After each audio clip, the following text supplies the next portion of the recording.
ওকে, ঠিক আছে।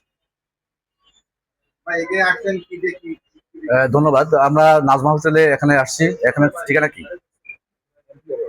MK road Najma hotel. আমরা এসে যেটা দেখেছি ওনাদের দোতলা যেটা উঠলাম, এখানে দোতলায় দেখলাম যে ছোট জায়গা, খুবই ছোট জায়গা, ন্যারো জায়গা এবং অপরিষ্কার অপরিচ্ছন্ন পরিবেশ।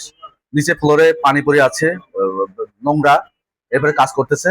এরপরে আমরা যেটা দেখলাম যে নিচতলা ওনারা বাসি ভাতের মধ্যে আগের দিনে ভাত গরম পানি ঢেলে রাখছেন, এবং ওই ভাতটাকে ওনারা পরবর্তীতে কাস্টমারের যখন খাবে ওই আস্তে আস্তে অল্প অল্প করে দিয়ে ওটা সমন্বয় করবেন, মানে কাস্টমাররাই খাওয়াবেন রাখছে। এবং একই জায়গায় খাদ্য অখাদ্য থাকতে পারে না, একটা খাদ্য এবং অখাদ্য দুটাই পাশাপাশি অবস্থান করতেছে এবং ওনাদের মানে ইন্টেনশনটা খুবই খারাপ।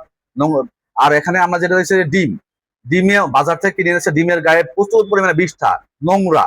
এই ডিমগুলো ওনারা খালি হাত দিয়ে, কোনো গ্লাভস ছাড়া খালি হাত দিয়ে ডিমগুলো ভাঙতেছে। এবং খামি যারা রুটি খাচ্ছে, যারা আমরা তো বিশ্বাস করে রুটি খাই, রুটি ভাজি খাই, এই প্রতিটা রুটির মধ্যে এই খামির যে নোংরা ব্যাকটেরিয়া, বিষ্ঠা, মুরগির সবগুলো রুটির মধ্যে চলে আসছে এবং রুটিগুলো ভোক্তার ভোক্তার মানে কি বলে পেটের মধ্যে চলে যাচ্ছে। হুম, এবং ভোক্তারা অসুস্থ হবে এবং এফেক্টেড হবে, এটা স্বাভাবিক নিয়ম।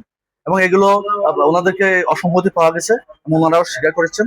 সো আমরা ওনাদেরকে ভোক্তাদেরকে সংক্রান্ত আইন 2009-এর 43 ধারা অনুযায়ী 1 লক্ষ টাকা জরিমানা করেছি। কারণ এর আগেও আমরা বলেছি, বিশেষ করে ডিমের ক্ষেত্রে ডিম পরিষ্কার করে এনে ভাঙতে হবে।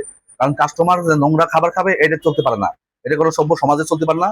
ঠিক আছে, এটা এখন থেকে আপনারা করবেন নাকি? এখন থেকে আপনারা খুবই সতর্ক থাকবেন এই বিষয়ে, এবং আমাদের এই ধরনের অভিযান অব্যাহত থাকবে।